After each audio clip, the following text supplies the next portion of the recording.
Going on a family vacation has to be one of the nicest things to do. The Bahamas in North America is one of the world's most popular tourist destinations. However, beneath its breathtaking beauty lies a deadly threat: the sharks that lurk in its waters. This is the chilling tale of Jordan Lindsay, who was snorkeling with her family on Rose Island when she was brutally attacked by a group of sharks. Welcome to Animal Sentence. That day, a Wednesday, was the third day of an incredible journey. Like many travelers, they had always dreamed of visiting this island paradise. Unlike many places, the Bahamas lived up to its glowing media and movie portrayals. It was every bit as stunning and exciting as they had heard. Jordan and her family woke up with the sunrise, eager to begin their day. With so many activities planned, they were ready to make the most of their third day. Jordan enjoyed breakfast with her family, sharing stories around the table.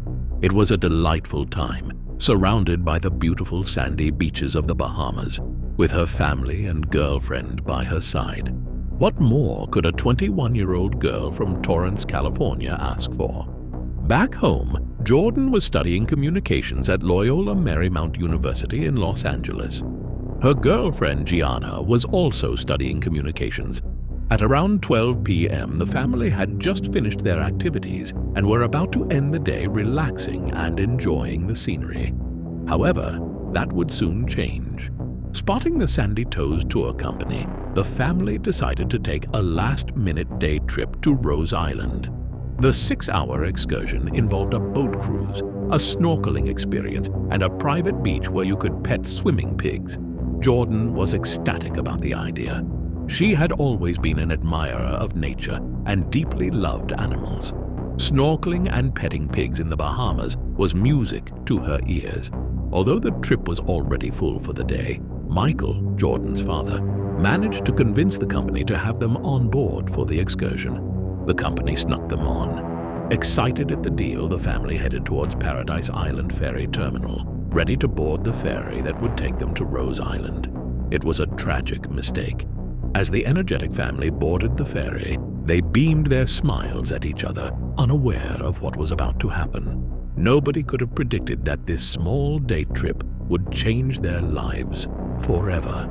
The small ferry was docked, floating atop the rich turquoise waters beneath it.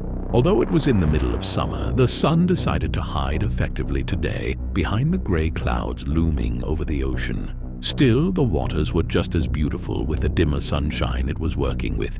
Eventually, the family followed the guide to prepare for their snorkeling excursion. However, Michael, the two brothers, Jordan's sister, and Gianna did not want to go through with the snorkeling.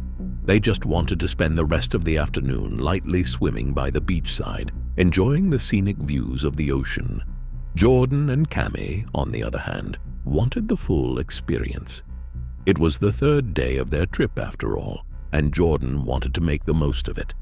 The family talked it over and decided they would just part for a while. Later, Jordan and Cami would rendezvous with Michael and the rest by the beachside. Since the distance to the other side where the snorkeling spot was not so far, separating from one another seemed like a good idea at the time. However, it was a decision that everyone would later regret. As the two groups parted ways, Michael kissed Jordan on the forehead and told her, "I'll see you later, Jordan." Jordan waved her hand as she walked with Cami towards the other part of the beach. The rest of the members left by the beachside waved her goodbye. Unbeknownst to them, this would be the last time they would see Jordan alive. Jordan and Cami walked up to the guide and followed the trail. The snorkeling spot was not too far, but walking towards it was a great time for reflection.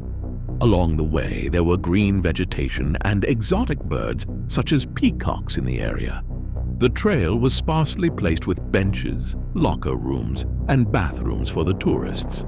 The narrow trail was surrounded by all kinds of trees growing through the sandy soil.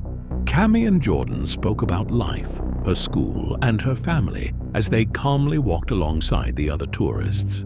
The bright 21-year-old had many aspirations and a great future ahead of her.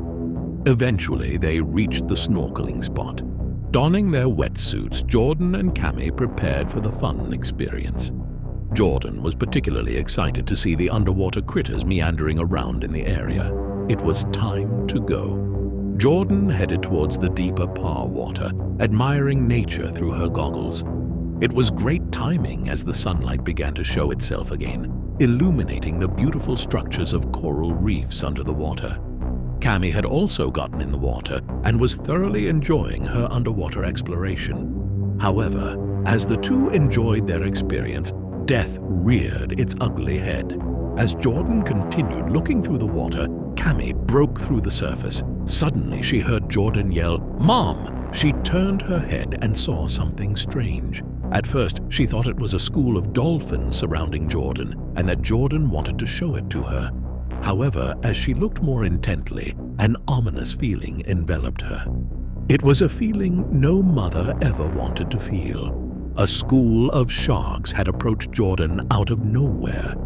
Immediately, Cammy's motherly instincts kicked in. She shouted at Jordan from a distance, telling her to swim towards her. However, it was futile.